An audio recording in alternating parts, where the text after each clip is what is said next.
I'd like to welcome you all. This is an International Education Week special talk by Queen Quet. My name is Melanie Buckles. I'm the Assistant Director for International Student Services. Queen Quet is a published author, computer scientist, lecturer, historian, columnist, preservationist, environmental justice advocate, environmentalist, and the archivist. She is the founder of the premier advocacy organization for the Gullah Geechee culture, the Gullah Geechee Sea Island Coalition. Queen Quet has, I'm sorry, I can't read.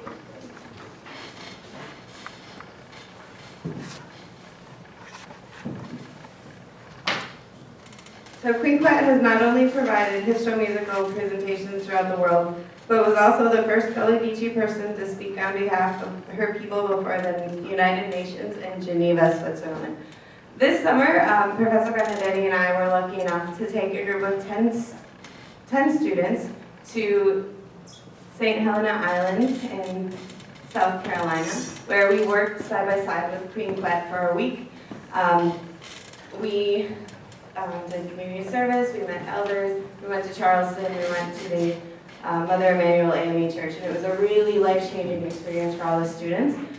It was part of what's called the Cultural Immersion Program that's put on through Student Affairs. My office leads a cultural immersion at least once a year, maybe 2 this year, and then there's other ones throughout the Student Affairs Division. So now I'd like to welcome Queen Quet to the stage.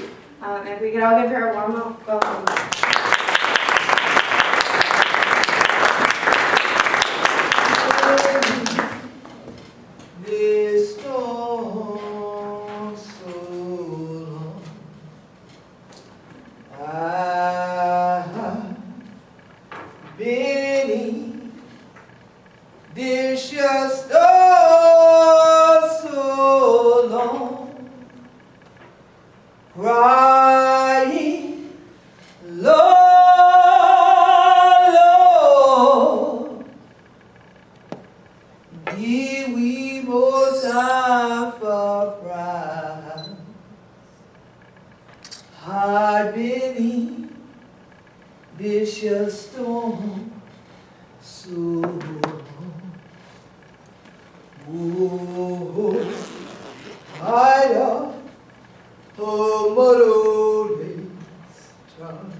Clean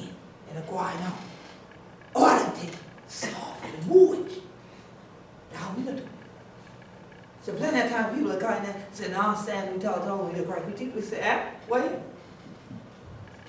You understand one another. So man, ain't far on the house. Talk. But then they say, we look cracky because we look crack, we teach so. Oh, I understand, we look cracky, and just because one don't understand talk. You be in and what one to do, and nothing wrong. But so, they come in, hot, get sweet. So they still going like the tide, going wrong. Still the driver let me in. They ain't no sin, but they coming in. They ain't going to choke in there, the driver, like we.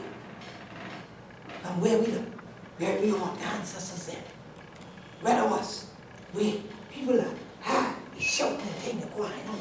Where was in the back of the they're going on. But now, when that dog, they could have blocked me up.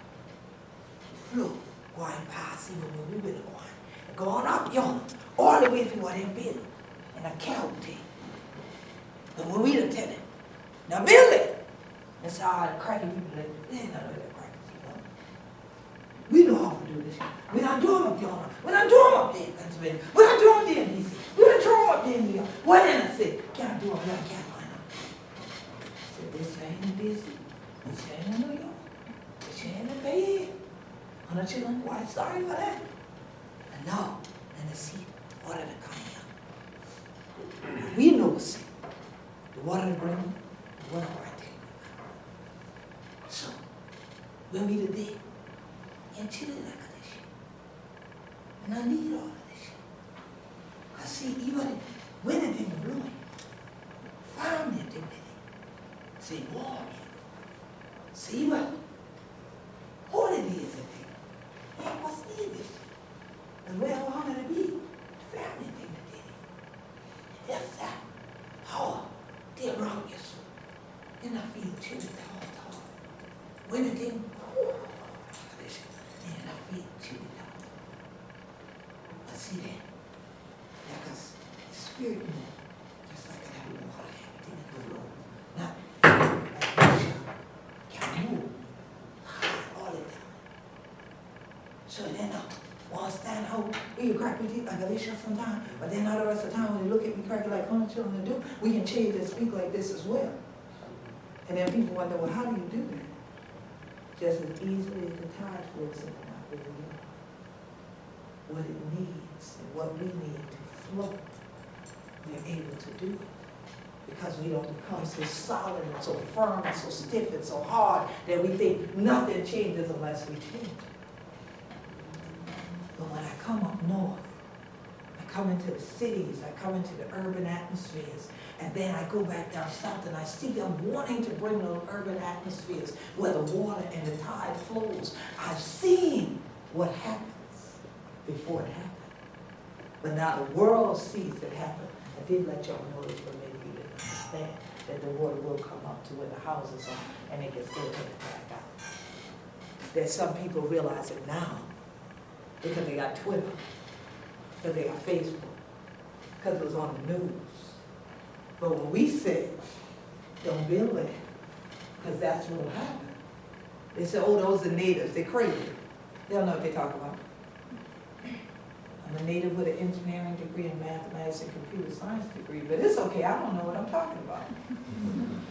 But now that the water has come in, there's no gate, there's no seawall, there's none of these no trespassing signs that they put at the edge of everything to block the natives that stop the water. None of that stopped the water. None of that stopped the energy and the power that our people have had. We're not cold like that. We're not stiff and hard like that. We flow and we move like the tides do. And we know that there's no such thing as the land is there and we're here. We are the land.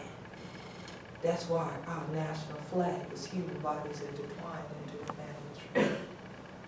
We know that we're inextricably tied to the land and the waters, and hence why we knew when the water was coming before people had to see it on the news. But now, people say, well, what are we going to do now? What kind of access can we have to other things? What kind of things are we going to do to move people around? We're like, you mean y'all moving, right? Because we ain't going nowhere. We'd have been there and we ain't going nowhere. We told we've been there since 1600. So that's nice if y'all came to visit and you're going back. Bye. But we'll be here. And then they look at us like, how can you say that? With all this water. We're Sea Islanders. There's always water. And they go, but not like this. And we say, yeah, like this. Because the Sea Islands at one point were covered underwater. They were not above land.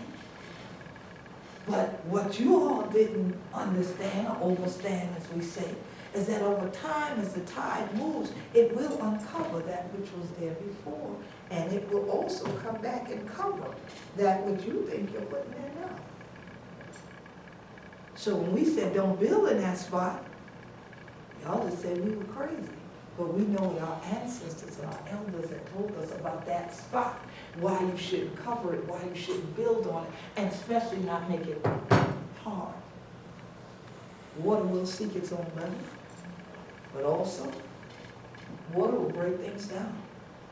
All you need is a steady trickle, a persistent, or as people like to say now in academia, resilient dripping of water. And the water is resilient enough to make you be the one that have to adapt to it. The water don't necessarily have to adapt to you as much as you think it is when it's flowing. So when people started coming to the Sea Islands, from Jacksonville, North Carolina to Jacksonville, Florida, looking for us, the Gullah Geechees. They've been looking for us for 400 years, and we've been there for 400 years, and I don't know why they can't find them. But I think part of the problem is when they get there, people are driving cars now, and they're not walking around with sweetgrass baskets on their heads, and people actually have shoes. You know, I came out here without mine, so you don't faint, so you really do know that I'm a real Gullah Geechee. But most people have seen documentaries, we have no shoes, but here are mine, so now you know we have them. And I didn't just buy them. My home island of St. Helena Island is where shoe lasting was taught. Actually, where we had our Heritage Day celebration just before I came here, this school was where they taught shoe lasting. So I always say to people, well, why would we have taught it for other people and not keep a pair of shoes for your foot? That would make a lot of sense. But by the same token, why would we build things for everybody else to come to while we lose our own homes? That doesn't make a lot of sense. But then it's not us building those things. Gullah Geechee still live in family compounds that, just like our national flag, are a circle with homes that are in the middle with plenty of open space land. No gates, no fences, no concrete, nothing hard, but impervious surfaces. So that when the water does fall, naturally, it naturally goes back into the earth or out into the estuaries and the streams and the creeks and the rivers and to the ocean. And to us, that makes sense. But to others, they would crack it down. They ain't know what that is all, but don't study and tell us all. They say ignore us because we're only the crazy natives. We have no idea what we're talking about. But the same people who said it now are beating the path to my door to find out how a Gullah Geechee is resilient. Please expose to us how it is that you managed to live here in the face of climate change or climate science, in the face of sea level rise. And I said, well, sea rise every day where we at, I know what you're talking about. It's called tide. We got high tide and low tide. What are you talking about? And they said, no, we don't mean it that way. We mean that things are changing in the environment. I said, yeah, the thing y'all used to call global warming that suddenly started having us have winters where I need a winter coat and I never used to need one. You talking about that? I said, what name we calling it this week? Then they changed and they said, well, that word scares people. We call it climate change. Then we went to the CBC this year And we were told it would be better to say climate science. And I said, you know, as a scientist, I can go with that. Because there are scientific connections to everything we as humans are doing that are now causing these effects. It's cause and effect. There's something we're doing that's causing the effect of why the water is getting higher, why the ocean is more acid now, the acidification of the waters, why there's less seafood in areas where there used to be an abundance, why the water won't go out. If we make everything like this, and then you don't expect flooding, I'm going to pray for you, and I'm going to sit you down in a science class afterwards and help you understand why that doesn't work. Just coming up into this mountain today and stopping in a parking lot, we watched water flowing like a massive tide in a parking lot because it was constantly being pulled downhill. And I said, wow, and people don't understand why asphalt really doesn't work. So now you have a few cities that say, well, we want to have urban gardens. But they always just find some small little patch of land the size of this table and put in maybe 2 tomato bushes and a tree. And then they tell you this is a community garden. And then somebody gets a grant for $100,000+ because they put that little patch there and call it a community garden. But can all the community be fed from that? Think not. I think if we only planted this much of Chester, maybe only me and Dr. Benedetti and maybe Melody might get a little bit of something to eat. But we sure couldn't feed all y'all. Not even with hors d'oeuvres. Or as the crabman say, uber duper. And so here it is, that in the midst of all of these changes in the world, people are still not paying attention to the simplest of things, access. How we assess access. Because some people feel that, well, if I can vacation there, I have access to certain things because I'm on vacation, like the ocean side, that means everybody who lives there always does. No, at one point they did. But if you are now vacationing in a gated area, the people who are native to that area are not allowed beyond that gate unless they work in there.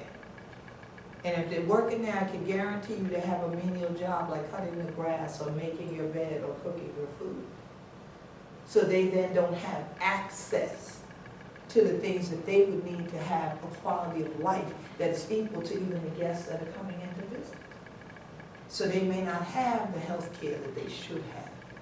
They may have more stress and pressure on themselves because actually where that clubhouse is a burial area where their great-great-great-grandparents were buried.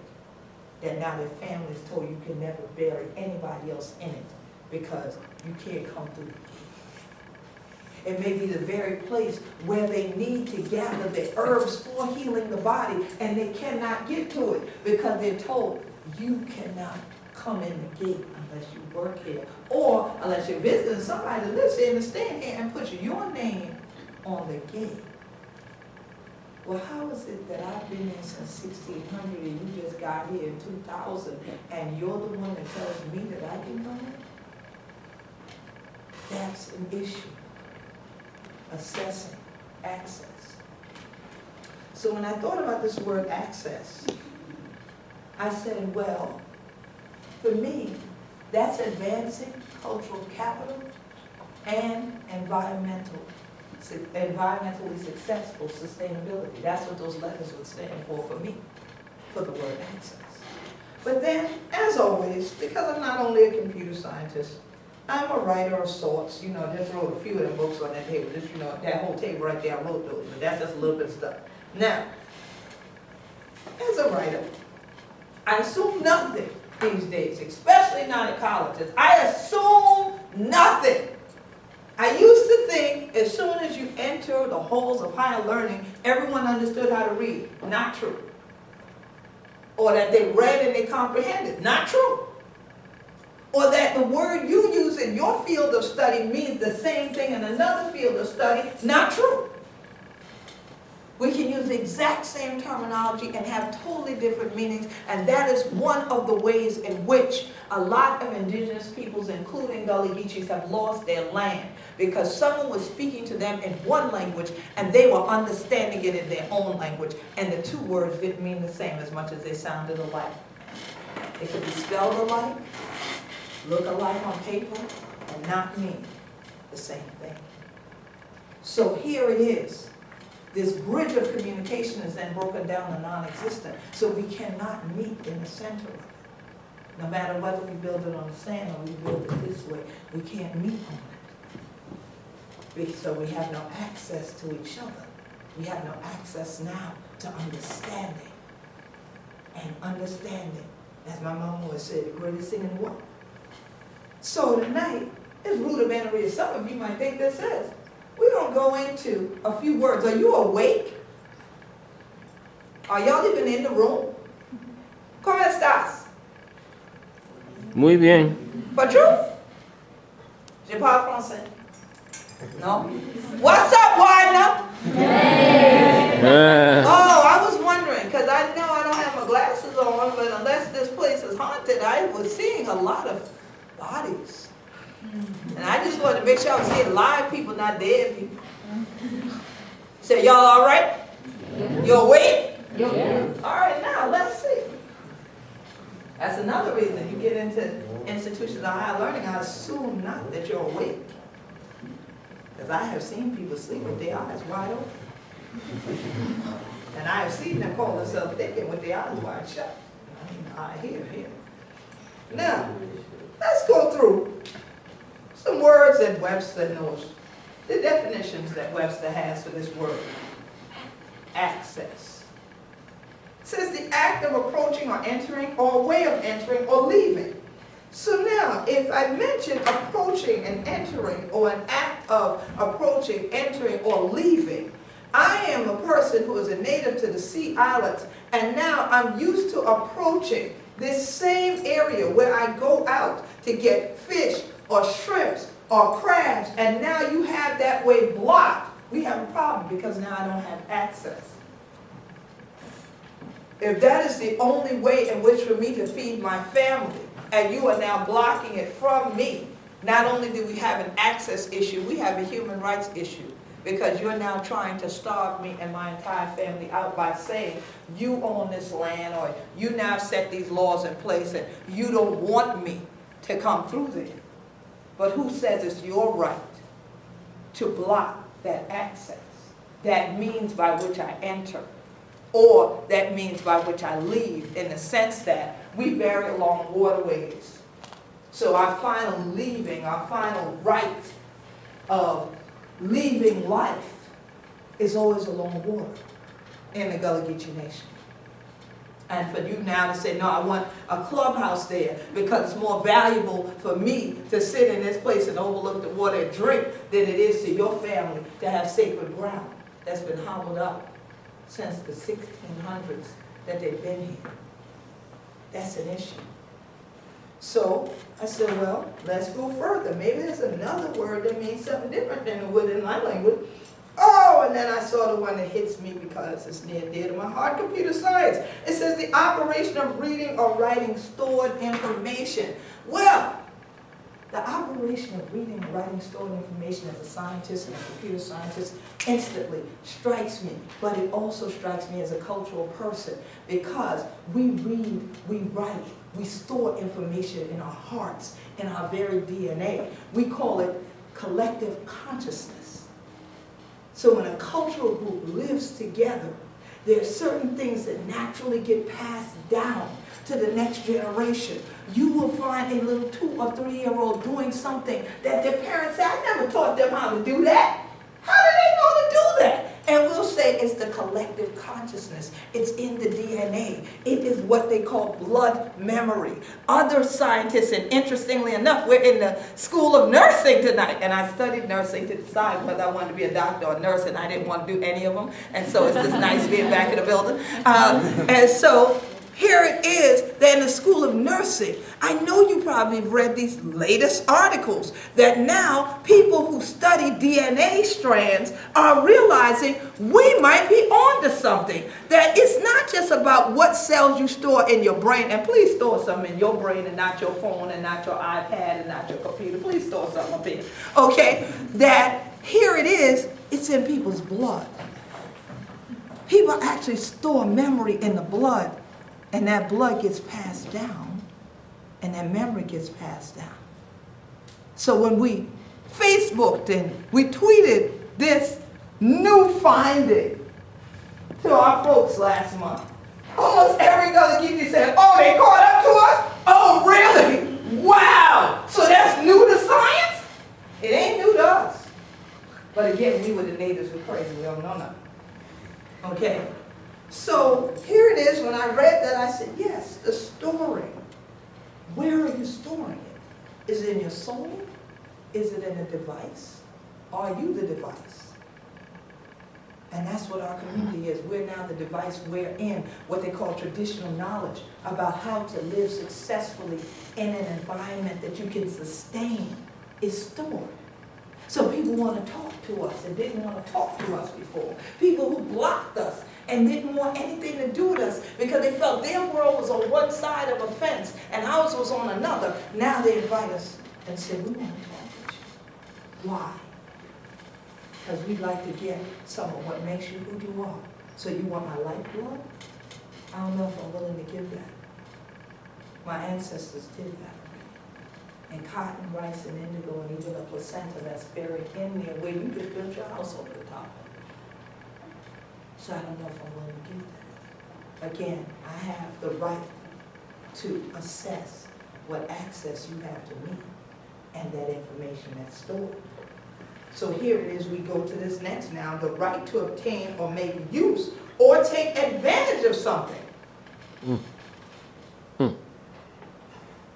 my world, I just said enough said. So here it is that again, the right to enter. Well, do you actually have a right to enter my cultural circle and then take out parts and carry it somewhere else? Or do I have the right to say, no, we protect the circle and we'll give you what we like to give you, but we can't allow you to just take things. Again, access.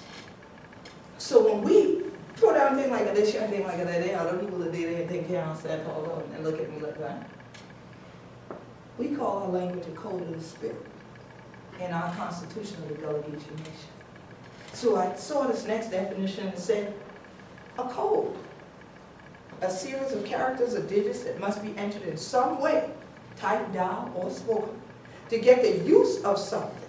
And they were talking about a telephone line or a computer or local area network, etc. So a code that must be entered in some way to get the use of something.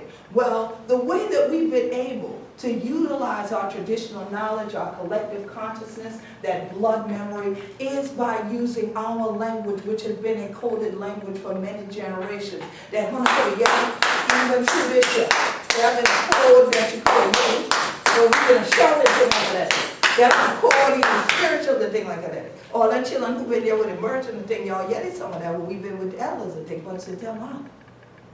That code made people know whether it was safe to stay on the island or they needed to run away. That code let us know who are real, true, traditional Gullah Geechees today and who are exploiters, and who to allow to have access and those that we shouldn't. And so here it is, that code of the spirit yet taps into that traditional knowledge, taps into that bloodline, and opens things. It gives us access to more. And so the verb they had was to reach or gain access to, and to obtain or retrieve from a storage device. So again, the immersion group came to obtain or retrieve from the Gullah Geechees some knowledge about Gullah Geechee culture, some knowledge about the environment, some knowledge about the sea islands. You came tonight because the teachers forced you to come. I know that. That's why you signed it in. But you also came, I hope, to obtain or retrieve some knowledge, wisdom, understanding, and information that you can now pass on to someone else, because we've now programmed you with some things. You now have stored some things. If you've been awake, you stored some new information, God willing. Some information that tells you everybody in the world is not of the same culture. That all of us have different cultures that can yet still connect in the circle, if we have respect enough to gather together on the land, no matter how the rains fall, no matter how the water rises. When I saw that the rain fell this hard, I said, well, isn't this interesting? It's like a libation ceremony to cleanse my way to Pennsylvania. And I got here and heard, it hasn't rained here like this, and I don't know when. I said, well, I brought it to you from South Carolina. Thanks. So your students should never forget tonight. If you watched all that flooding and rain on the news weeks ago, I just brought you a little bit. Cheer it. Open up the circle so that you can take part. And so that we can all obtain some knowledge together and understand that each one of us here has a culture. And that cultural capital is something that you can exchange if you choose to with another cultural group. But it never should be something that someone takes from you and then says you had no right to it in the first place because it was your God-given right to have it. And there's never any problem with celebrating different cultures of the world. That's what makes living fun. Nobody wants to look as identical as these doggone chairs and these desks in here all day long.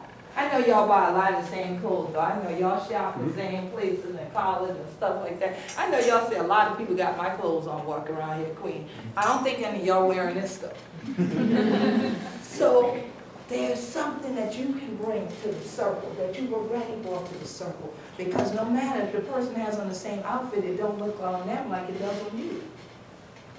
And so by the same token, what is it that you have of your cultural community that you can share, that you can help loan someone access to the beauty of the whole world and all of its array of difference, so that we have a reason we celebrate International Week? Because we all know that all of these children and things like that, and they're seeing children in front of them in the world. So when I can, I'll say when you get it, it's all right. You might not understand them at first, but continue to dialogue, continue to connect, continue to broaden the circle, and you'd be surprised that no matter how high the tide might rise or how much rain might fall, how you can all flow in it together. Don't become like this. Stay aware. You can also find your own level and help others rise to the top.